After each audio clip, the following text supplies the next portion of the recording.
Hey everybody, it's Mr. Giancarlo with What's Up with Giancarlo. I'm back at it again with topic 7, lesson 3. Understand experimental probability.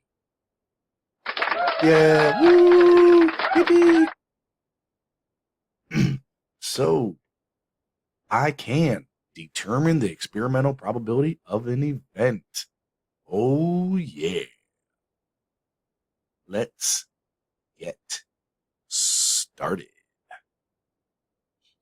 So, last lesson, we talked about theoretical probability, which was the probability of something before we solved it and did things.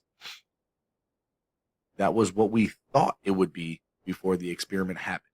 Now, experimental probability is having an event occur and then copying everything down. That's the probability of the event happening and what happened.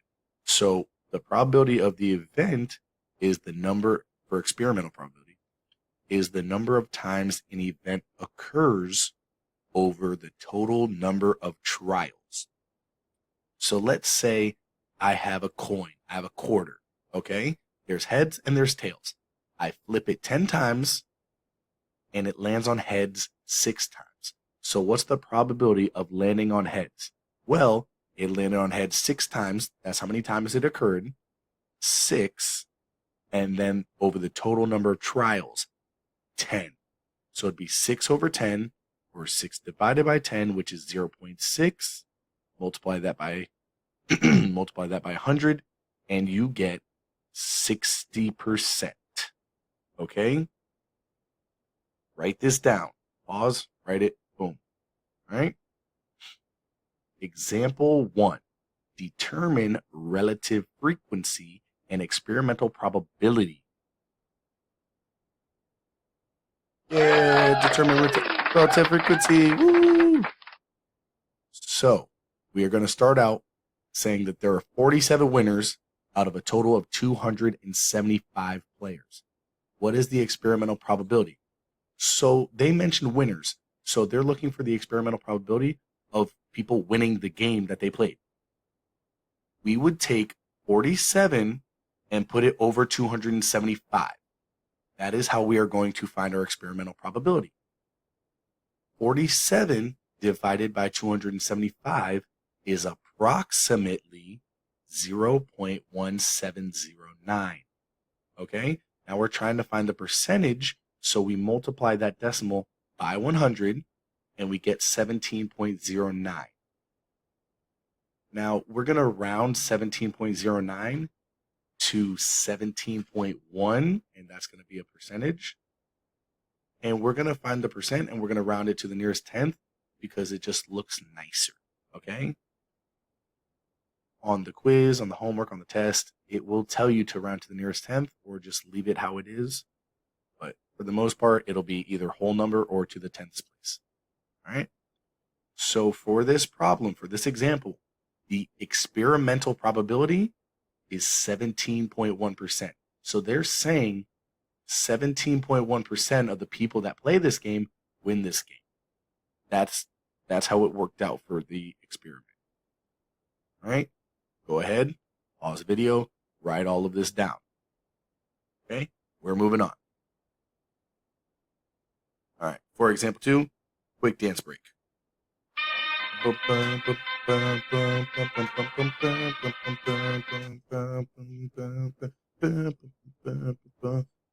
a little carried away there. All right. Example 2. Use experimental probability. Make predictions. There were 71 winners out of 416 total players. Predict how many winners there would be out of 300 players. So they're saying for this experiment, there were a total of 416 players that played the game, and there were 71 winners. Okay? So for this situation, we are going to make a proportion, okay?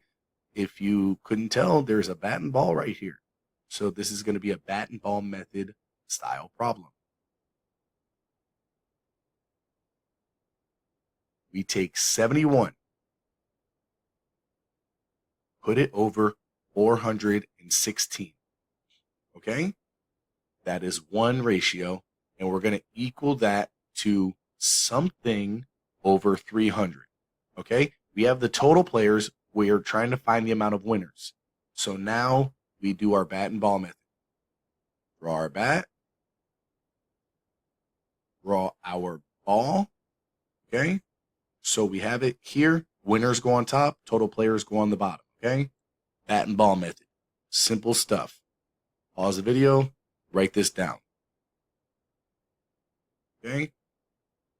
So when you have your proportions set up, you multiply the bat. So it'd be 71 times 300. That will equal 21,300. Then you divide that answer by the ball, which would be 416.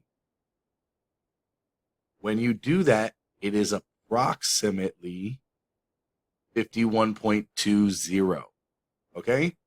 We are talking about people in this situation, so we will just get rid of that 0.20 and just stay with 51. You can't have 0.2 of a person. Okay? So for the prediction for this experimental probability, we would predict that there would be 51 winners out of 300 players. That's example 2.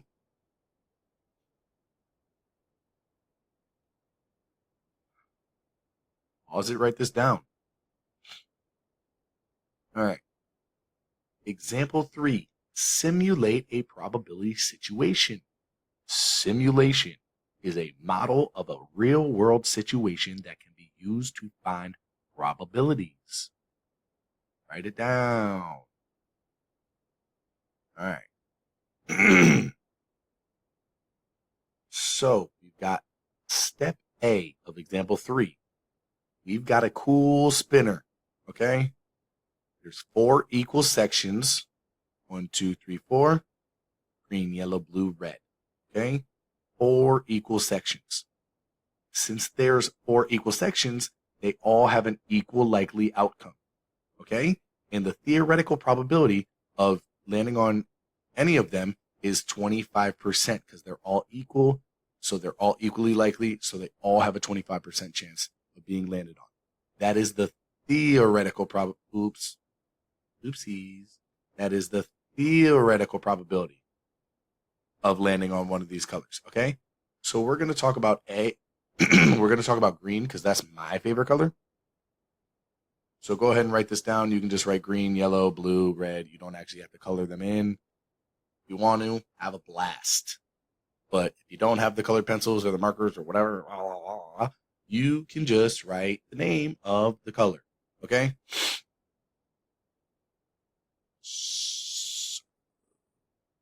Pause and write it. Cool. Moving on. So this says number of A. We're going to go with green. Green. Okay? So we said 1 out of every 4 spins should be green. Okay? That's the theoretical probability, 25%. 1 out of every 4 spins. Okay? But this says number of trials. Number of trials is how many times we're spinning it, how many times we're going through it. Okay?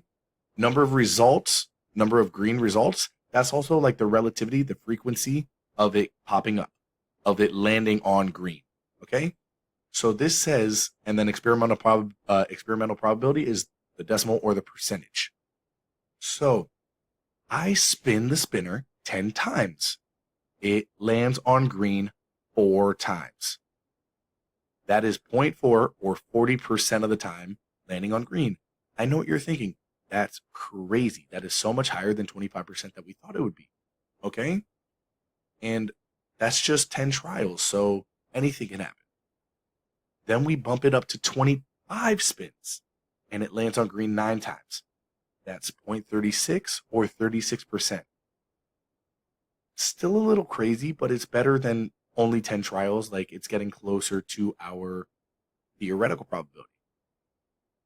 We spin the spinner, I spin the spinner 50 times, and it lands on green 11 times. That's the frequency of it showing up, it landing on green 11 times.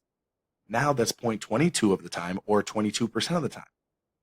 That's less than we thought our theoretical probability turned out to be, but at least it's somewhat close to it, okay? And then I go bonkers and I just spin this thing 100 times, okay? Lands on green 24 times. That's 0.24. That's a decimal, 0.24, or it's 24% of the time, okay?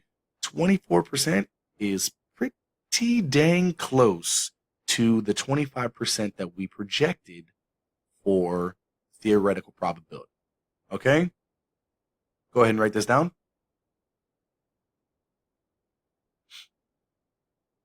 Now we get to letter C, which is analyzing the results, okay? And that's telling me that after we do more trials, after more trials are done, the experimental probability gets closer to the theoretical probability, okay?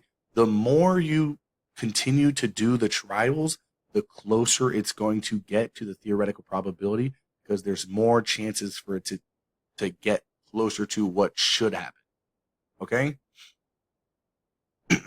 If I flip a coin 10 times, it could be heads 7 times. If I flip it 20 times, it could be 13. It could land on heads 13. And then I get to 50 times, it can get closer to 25. It could be 26, 27, but that's pretty dang close. All right? So that's all that. That's what that is saying. All right? Go ahead, write this down. And we are at the end. You can read this, look at it, whatever. You don't have to write this down. This is the key concept, though. So that means we're finally done. Yeah. Woo. Yeah, we're done. We're done. Yahoo. One last dance break for y'all, though. That's going